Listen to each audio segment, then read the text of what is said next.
इनको जो है एक और नाम से जाना जाता है देव मतलोड़ा।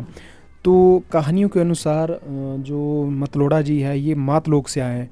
मातलोक से जब आए हैं तो सबसे पहले ये द्रंग घाटी में पहुँचे। द्रंग घाटी में जब पहुँचे तो वहाँ वहाँ इन्होंने हथौड़े से नमक निकाला। द्रंग में निकाला, उसके बाद गुम्मा में निकाला। तो ये 2 जगह ऐसी है और इसके बारे में जो देवते की वार्ता होती है तो उसमें बताया जाता है, जब देवते का होम होता है तो उस टाइम जो वार्ता बोली जाती है तो उसमें बताया जाता है कि देवता कहाँ से आया है और किन किन रास्तों से होके जो अपने मूल स्थान में पहुँचा है। और मतलोड़े का मतलब होता है कि मुझे मत ढूंढो, क्योंकि मैं सब में विराजमान हूँ, मैं सब में कण कण में हूँ, तो मुझे ढूंढने के चक्कर में मत पड़ो। हेलो नमस्कार दोस्तों, तो कैसे आप सब लोग। Welcome back on channel. आप देख रहे हैं इन पी एम क्रोजोन। मैं आपका दोस्त and host Sonu Thakur. So guys, इस बार थोड़ा सा लंबा समय लगा वीडियो आने में। तो आज की वीडियो में बात करेंगे देव विष्णु मतलोड़ा के बारे में। तो उनके जो मंडी शिवरात्रि की हिस्ट्री के बारे में हम आज बात करेंगे। तो इसके लिए जो हमारी स्पेशल रिक्वेस्ट आई थी सुरेंद्र राठौर ने, तो उन्होंने हमें कमेंट सेक्शन में बताया था कि देवता विष्णु मतलोड़ा के बारे में कुछ डिटेल में बताया। तो आज हम बस उनके बारे में ही बताएंगे। और कमेंट करने के लिए सुरेंद्र राठौर जी बहुत बहुत धन्यवाद। आप लोग भी कमेंट सेक्शन में बता सकते हैं कि आप किस देवते के बारे में जानना चाहते हैं, तो अगली वीडियो हम उसके बारे में लाएंगे।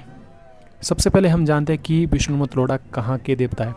जो विष्णु मतलोड़ा है वो सराज घाटी के आराध्य देवता है और इनकी जो कोठी है चोट गांव में स्थित है। तो ये एक ऐसे में आपको एक बात बताना चाहता हूँ कि ये एक ऐसे देवता है जो कि बहुत ही बिजी रहते हैं। बिजी इन द सेंस कि इनकी मान्यता बहुत ज़्यादा है और पूरा सराज ही लगभग ऐसा कोई क्षेत्र नहीं होगा जहाँ इनके बसुणु नहीं है, जहाँ इनको नहीं मानते हैं। तो हर जगह आपको पूरे सराज में लगभग इनके जो है बसुणु आपको मिलेंगे। तो इस वजह से बहुत बिजी रहते हैं। दिन दिन की इनकी कई बार 20-20 देवड़ियाँ भी हो जाती है। और अगर आपने जब देवड़ी करनी हो तो लगभग आपको 2-3 महीना पहले ही पर्ची काटनी पड़ती है। तो उसके बाद ही आपकी बारी आती है कि उसके बाद एक आपको टाइम मिलेगा, डेट मिलेगी कि इतने टाइम के बाद जो है आपकी देवड़ी के लिए जो समय मिला। तो ऐसा कि बहुत बिजी देवता है और बहुत मुश्किल के साथ जो है ये किसी को मिलते हैं, किसी ने देवड़ी करनी है। तो उनके आज हम इनके बारे में जानेंगे। शिवरात्रि का जो इनका इतिहास क्या है। कहानियों के अनुसार बताया जाता है कि एक बार मंडी के राजा के महल का शुभ मुहूर्त नहीं लग रहा था। शुभ मुहूर्त से मतलब है ऐसा कि जो राजा मंडी के राजा थे वो अपना जो महल का निर्माण कर रहे थे, तो उसके लिए जो शुभ मुहूर्त नहीं मिल रहा था। तो राजा ने बहुत सारे विद्वान पंडितों को देश देश से बुलाया और काशी के बहुत सारे जो विद्वान पंडित वहाँ आए थे और वो सभी असमर्थ हो गए थे। तो बहुत दिन हो गए थे, कोई भी जो है शुभ मुहूर्त नहीं लगा पा रहा था। तभी उन दिनों हुआ ऐसा कि जो सुरजन पंडित है, गांव उनका शेगला सराज में, तो वो द्रंग से नमक लेके मंडी में जब पहुँचे, तो पुराने ज़माने में जो है लोग द्रंग से नमक लाते थे, तो उसके बाद उसको यूज़ में लाते थे आगे। तो जब मंडी में पहुँचे तो सुरजन जी ने सोचा कि थोड़ा विश्राम किया जाए यहाँ। तो तभी राजा के जो सैनिक और लोग आपस में बात कर रहे थे कि राजा का जो है शुभ मुहूर्त नहीं लग रहा है, अब आगे क्या होगा। तो सुरजन जी ने सारी बात सुनी और सैनिकों से कहा, जी लगेगा, शुभ मुहूर्त लगेगा, आप मेरे को राजा के पास ले जाओ। तो सभी सैनिक सुरजन जी को देखा और राजा के सामने ले गए और बोले, महाराज ये वृद्ध आदमी बोल रहा कि शुभ मुहूर्त लगेगा। तो राजा ने सुरजन जी को देखा और सुरजन जी की वेशभूषा ऐसी थी, तो उन्होंने जो ऊन का कोट पहना हुआ था पुराने ज़माने का और सिर में टोपी लगाई हुई थी।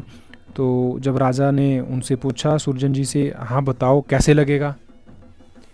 फिर पंडित सुरजन जी ने कहा, जी शनिवार को 11 बजे मुहूर्त है, तो आपको उसके लिए एक विधि करनी पड़ेगी। उसके लिए आपको एक तेल का लोटा, एक पानी का लोटा, एक गौमूत्र का लोटा रखना होगा।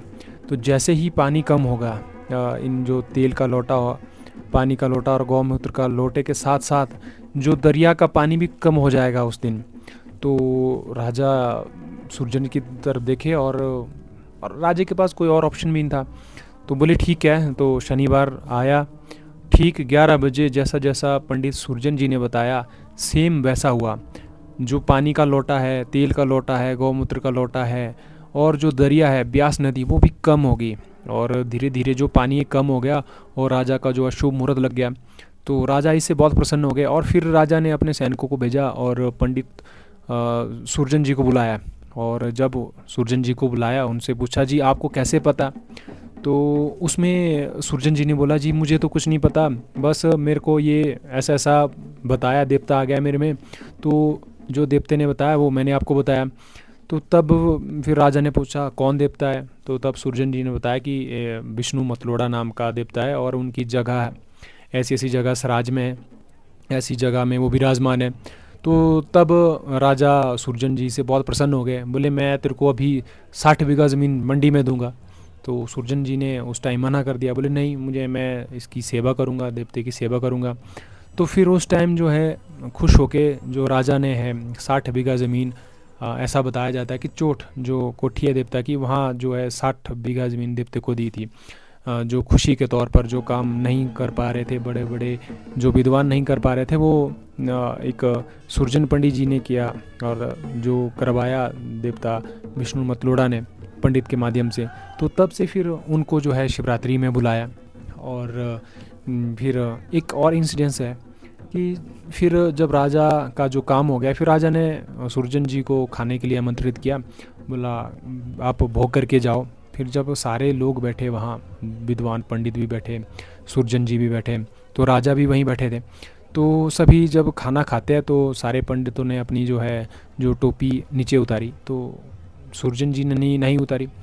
तो जो विद्वान पंडित थे, पंडितों ने पूछा जी आप ऐसा क्यों कर रहे हैं, आपने अपनी अपनी टोपी नहीं उतारी, ये इसके पीछे क्या कारण है? तो उसमें सुरजन जी बोलते जी इसका भी एक राज है। तो बोले क्या राज है? बोले मैं टोपी नहीं उतार सकता अभी। तो जैसे ही जब राजा ने बोला, जब विद्वानों ने बोला कि पंडितों ने उनको ज़्यादा प्रेशराइज़ किया, तो उन्होंने अपनी टोपी खोली। जैसे ही उन्होंने अपनी टोपी खोली तो जब सारे लोग भौचक्के रह गए। तो वो लोग देखते हैं कि जो सुरजन जी है, पंडित सुरजन जी है, तो उनके सिर में बहुत सारे सांप थे और एकदम से सभी लोग हैरान हो गए, डर गए। राजा ने जब ये सब देखा तो सुरजन जी से पूछा ये जी क्या है? तो फिर उन्होंने बताया कि ये प्रभु की माया है, मुझे इसके बारे में मैं क्या ही बोलूँ।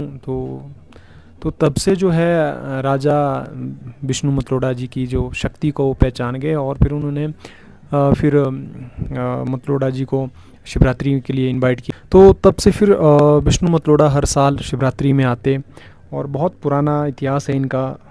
तो ऐसा हर देवता का है, अलग अलग देवते का है मंडी में। तो आप कमेंट सेक्शन में ज़रूर बता सकते हैं कि आप किस देवते के बारे में जानना चाहते हैं, तो हम कोशिश करेंगे कि उनके बारे में जानकारी इकट्ठे करें और आपके लिए एक वीडियो लाएँ। तो ये वीडियो थी आज विष्णु मतलोड़ा जी के बारे में। और इनके लिए ये एक और बात बता दूं आपको, इनकी जो हार है 14 हारें थी पहले, तो अब जो उनको है इनके 2 रथ बन गया है। रथ तो बहुत सारे, जो मेन है 2 बन गए, तो अब इनको डिवाइड किया गया 7-7 हारें।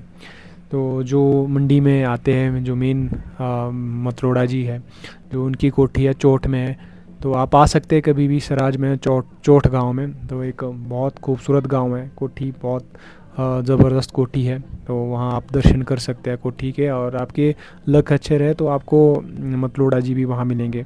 तो ये थी आज की वीडियो गाइस। अगर आपको वीडियो अच्छी लगी तो चैनल को लाइक शेयर सब्सक्राइब ज़रूर करें। और मैं मिलूँगा आपको एक नई वीडियो के साथ, तब तक के लिए जय हिंद, जय भारत और जय हिमाचल। तो हिमाचल को देवभूमि इसलिए कहा जाता है क्योंकि यहाँ बहुत सारे देवी देवता हैं और उनका अलग अलग इतिहास।